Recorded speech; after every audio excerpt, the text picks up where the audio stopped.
All right, so I did chapter 6 of Female Chauvinist Pigs, which is called Shopping for Sex, and more specifically, I did pages 170 to 186, which covers sex in the city, commercialized sex, and the throes of sex work and the industry. Levy starts out by talking about Sex in the City, which was a TV show in the early 2000s.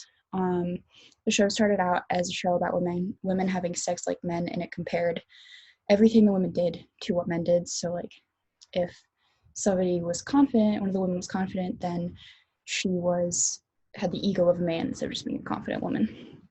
Over time, though, the show became more about the independence of the female characters rather than just their sex lives. The pursuit of the characters was more centered around consumption rather than sex. So sex was one of the material things kind of that they consumed. They also consumed like designer handbags, designer shoes, just really expensive things, and they always shopped. Like shopping was a huge part of the show.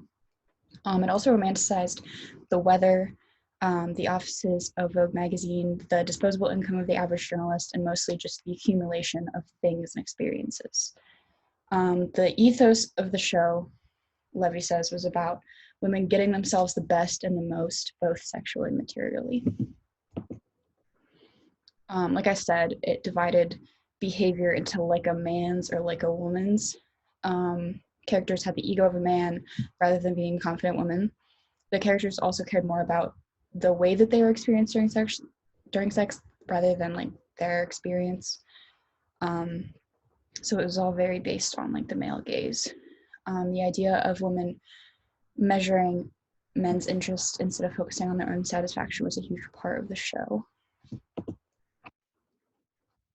Levy also talks about the treatment of sex workers in this part of the chapter. She says that the sex industry uses a group of mostly traumatized individuals as erotic role models, and that most women in the sex industry have been subject to sexual abuse at some point in their lives. A lot of this comes from their childhood, but some of it does come from their adulthood or their experience while working in the sex industry too. About 60 to 90% have experienced incest or other childhood sexual abuse. And also, that statistic was part of a study done by Melissa Farley, and 2/3 of the sex workers interviewed by Melissa Farley in that study suffered from PTSD, which is twice as high as the percentage of Vietnam vets with PTSD. Also, the severity of the sex workers' symptoms, from emotional numbness to recurrent nightmares to flashbacks, was more extreme for the sex workers than for the vets. She also, after that, goes into talking about prostitutes versus porn stars and the different kinds of sex work. So Melissa Farley says that pornography is a form of prostitution. It is just a form of prostitution in which it is documented. She also says that prostitution today is a toxic cultural product. So it is something that stems from the culture. It's not necessarily something that like women choose to do. Also, all women are socialized to present themselves as sexually desirable, which stems from prostitution being a cultural product. It's part of our culture that we should make ourselves as sexually desirable as possible. And then she also gives the point of view of Jenna Jameson, who says that the sex industry is fluid, and porn, stripping, and posing, nude are all interconnected. So all forms of sex work are interconnected. And then she uses the example that many strippers turn to porn because they want to increase their rates. So it's all all the different kinds of sex work are based on one another. Jenna Jameson, she talks a lot about Jenna Jameson and Jenna Jameson's life experiences and her points of view.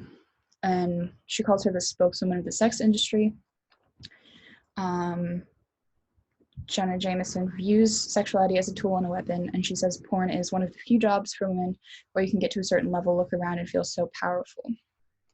Levy says that Jenna Jameson contradicts herself. She poses the question, why does she say that if she had a daughter, that she would lock her in the house before she'd let her get involved in the sex industry?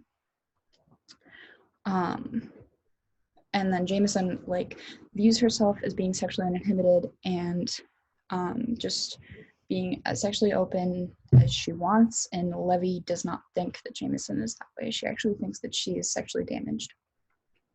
And that stems from her rape while she was working in the early days of her career in the sex industry.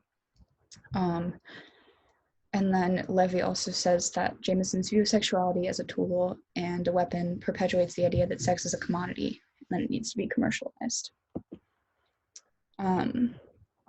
So this goes into commercialized sex, which is what Levy talks about near the end of my portion of the chapter.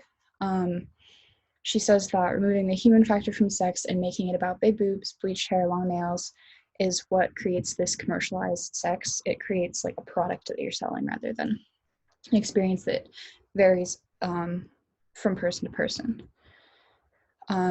Faye Waddleton says that we need to be taught how to enjoy sexuality just like we need to learn how to dress ourselves and eat properly. So how to have sex the right way and how to embrace your sexuality the right way is something that can be taught, just like eating can be taught and dressing yourselves can be taught and driving can be taught.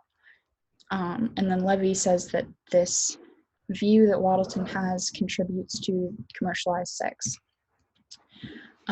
She says that acknowledging that sexuality is personal and unique and something that we learn from within ourselves is something that comes from identifying and satisfying tastes. And that is how we can make sexuality a weapon, not by commercializing it. And she says that this doesn't come from the porn industry, but it comes from within ourselves. So yeah, that's it.